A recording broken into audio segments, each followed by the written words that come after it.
Hello guys, welcome back to my YouTube channel. So let's get started. So we are actually discussing the papers which were asked in the previous examination which were conducted by JK SSB. It's actually JK PSI. So we will discuss every paper. There were almost 22 shifts in total. So we are going to discuss all of the shifts one by one. So have patience and do subscribe the channel if you have not subscribed. You are coming for the first time and hit the bell icon to get the updates. Okay, let's get started. So actually and one more thing I actually forget to tell you कि मैं जितने भी question यहाँ solve करूँगा those will be actually the static portion and the current portion, और जितना भी बाकी पोर्शन रहता है लाइक कि reasoning and maths that will be separately solved, क्योंकि अगर हम यहाँ पे उसको सॉल्व करने बैठेंगे तो एक एक वीडियो तो 2-2 घंटे का बन जाएगा. ठीक है, सो इट इज़ गुड अगर हम वो दूसरे वीडियोज़ में उनको सॉल्व करेंगे जितने भी रीजनिंग और मैथ्स के क्वेश्चन आते हैं. तो there will be a playlist in my YouTube channel, so you can click on the playlist which will be with the name as maths and reasoning of the previous year papers. So आप वहाँ पे click करके आपको मिल जाएगा कि reasoning and maths के सारे ये क्वेश्चंस मिल जाएंगे सॉल्व करके. So let's get started. So the first question is actually of the reasoning, so इसको छोड़ देते हैं, आगे चलते हैं. और the second question is actually an electric circuit is a continuous conducting path that consists of electric devices, switching devices, source of electricity, etc. connected by which among the following.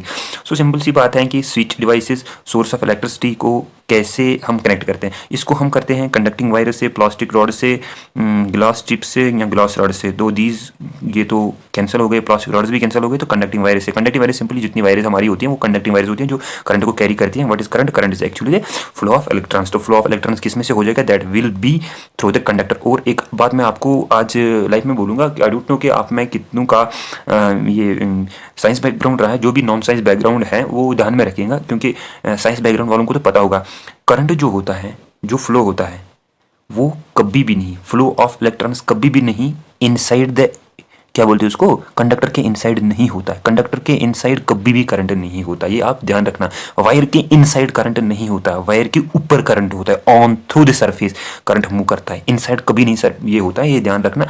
क्योंकि it has been asked in many exams. मैंने जितने भी अभी तक paper देखे हैं, बहुत सारे PSC के पेपर मैंने देखे हैं कि उसमें एक लास्ट ईयर हमें आया था क्वेश्चन कि जो करंट फ्लो करता है वो कहाँ से फ्लो करता है. वो इनसाइड द करंट होता है, on the surface of the current होता है. कहाँ से करंट फ्लो करता है? Current inside the current conductor नहीं होता है, ये ऑन द सरफेस फ्लो करता है. सो आप इसको ध्यान में रखिएगा. सो आगे बढ़ते हैं और नेक्स्ट क्वेश्चन पे चलते हैं.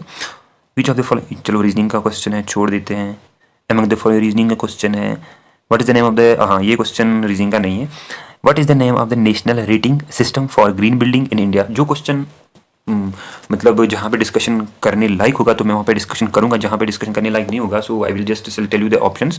सो फिर आगे बढ़ेंगे. So the simple answer is ग्रिया. तो द ग्रिया इज द आंसर. सो आगे बढ़ते हैं और नेक्स्ट क्वेश्चन देखते हैं. That is the reasoning question. Okay, right. हाँ, कॉन्स्टिट्यूशनल रेमेडीज़ के लिए जो हम कहाँ से आई है, right to constitutional remedies. Constitutional remedies किस में अभी मेंशन की गई है हमारी पॉलिटी में. सो वो नेचुरल राइट है हमारी, फंडामेंटल राइट है या नन ऑफ द अबव. ये सिंपल क्वेश्चन है, इसका आंसर रहेगा आपको फंडामेंटल राइट्स. फंडामेंटल राइट्स से कॉन्स्टिट्यूशनल रेमेडीज़ के बारे में बोला गया है. कॉन्स्टिट्यूशनल रेमेडीज़ क्या होता है कि रिट्स आपकी कितनी है, वो रिट्स है यार. आप कॉन्स्टिट्यूशनल रेमेडीज़ को कुछ और मत समझो, रिट्स ही है.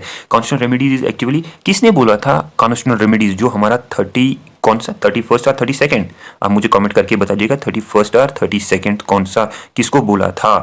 अपने BR अम्बेडकर सर ने heart and soul of the constitution. मैं प्रियम्बल की बात नहीं कर रहा हूँ, मैं राइट टू कॉन्स्टिट्यूशनल रेमेडीज़ जो बोलते हैं उसको किसने बोला था? Heart and soul of the constitution. वो 31st में आता है कि 32nd में कॉन्स्टिट्यूशनल रेमेडीज़ आता है, ये मुझे आप बता दीजिएगा. ठीक है, फंडामेंटल राइट्स को ही बोला, ये फंडामेंटल राइट्स में ही आता है. तो इसमें रिट्स आती है और कितनी रिट्स आती हैं वो भी मुझे हेबस कार्पस, एक है मैंडेमस है, कोई वारंटो है और 2 और हैं, वो मुझे कमेंट करके बता दीजिएगा. ठीक है, आगे बढ़ते हैं और दूसरा क्वेश्चन देखते हैं.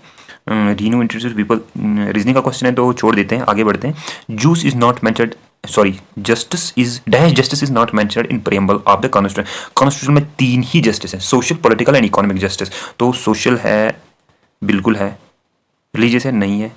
पॉलिटिकल है, बिल्कुल है. इकोनॉमिक है, बिल्कुल है. हमें क्या बोलना था? Not mentioned. तो religious justice is the answer. So the answer is religious justice. हमारी social, political and economic justice preamble में लिखी गई है और वो भी 2nd 3rd पे लिखी गई है. ठीक है, ये भी आप ध्यान में रखना. सो आगे बढ़ते हैं और नेक्स्ट क्वेश्चन देखते हैं.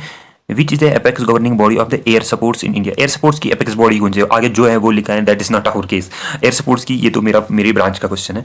सो the answer is air sports federation of India, ASFI. ये आप ध्यान रखना, ASFI. एयर सपोर्ट जितने भी एयर शोज आप देखते हैं जो ये कौन कराती है? एयरफोर्स, हमारी एयरफोर्स जितनी भी ये करा देती है, तो उसको कौन रेगुलेट करता है? ASFI, या हमारी जो भी सिविल एविएशन ऑर्गेनाइजेशन है, या ICAO international civil aviation organisation में कौन करा देती है, वो मुझे कमेंट करके बता दीजिएगा, ठीक है। आगे बढ़ते हैं और देखते हैं next question. India's currency notes printing press is printed at which of the following which one of these following places. Okay, इनमें से, इन ऑप्शंस में से कौन सी वो ऑप्शन है जहाँ पे हमारा प्रिंटिंग ऑफ नोट्स होते हैं? तो द सिंपल आंसर इज सेल्बोनी। सेल्बोनी, तो इसमें बस सेल्बोनी पे ही, ये भी याद रखना, सेल्बोनी पे ही प्रिंटिंग प्रेस नहीं होती है नोट्स की, बहुत और जगहों पे भी होती है, नासिक में होती है, दूसरी दूसरी जगहों पे भी होती है। तो ध्यान रखना, आप वो पढ़ लेना कहाँ कहाँ और होती है। बट मैं आपको एक क्वेश्चन बता देता हूँ, यहाँ पे एक इंटरेस्टिंग फैक्ट बता देता हूँ। इंटरेस्टिंग फैक्ट क्या क्या है?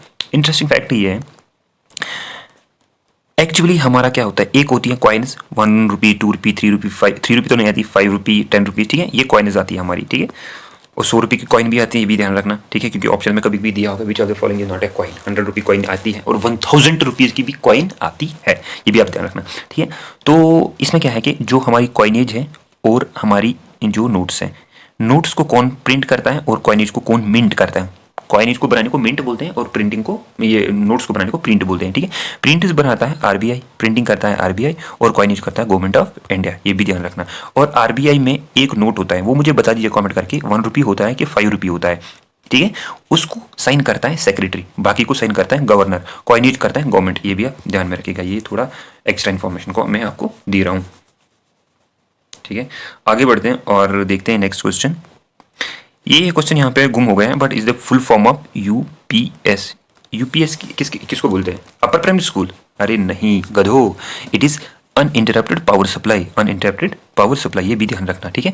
ये किस में होता है? कंप्यूटर में यूज होता है, इफ डेस्कटॉप में ज़्यादा यूज होता है। अगर पावर सप्लाई कट हो जाए तो हमें डॉक्यूमेंट पे जो काम कर रहे थे, दैट विल बी, हमने बहुत टाइम तक काम किया होगा, पावर कट हो जाएगा और हमारा डॉक्यूमेंट सेव ना हुआ, that will be hilarious. So हम क्या करते हैं, UPSC लगा देते हैं, UPSC in additional power supply to the computer in case the power cuts, तो हमें थोड़ा सा टाइम मिल जाए ताकि हम वो डॉक्यूमेंट को सेव करें जब तक लाइट फिर से वापस आ जाए।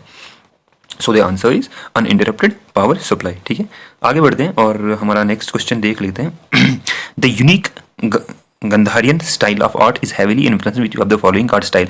हाँ, गंधारियन आर्ट ऑफ स्टाइल जो है वो किससे इन्फ्लुएंस हुआ है? That is simply the Greeks, ठीक है, answer is the Greeks. But इसमें क्या देखने वाली बात है? देखने वाली बात है हमारा Gandhara school of arts, Mathura school of art. हाँ, मुझे आप कमेंट करके बता दीजिएगा, 3 स्कूल ऑफ आर्ट्स थे हमारे जो फेमस थे, ठीक है। मुझे कमेंट करके एक तो Gandharian school of arts, Gandhara school of art जिसको बोलते हैं, मुझे बता दीजिएगा। 2 और जो है वो कमेंट करके मुझे बता दीजिएगा। पता है मैं क्यों बोल रहा हूँ आपको कमेंट करके बता दीजिएगा?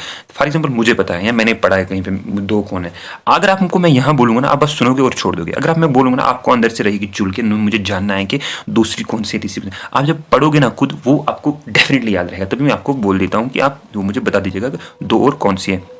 अजान हो रही है, सो आई विल जस्ट स्टॉप, और हम नमाज के बाद इंशाल्लाह मिल जाएंगे। So have patience.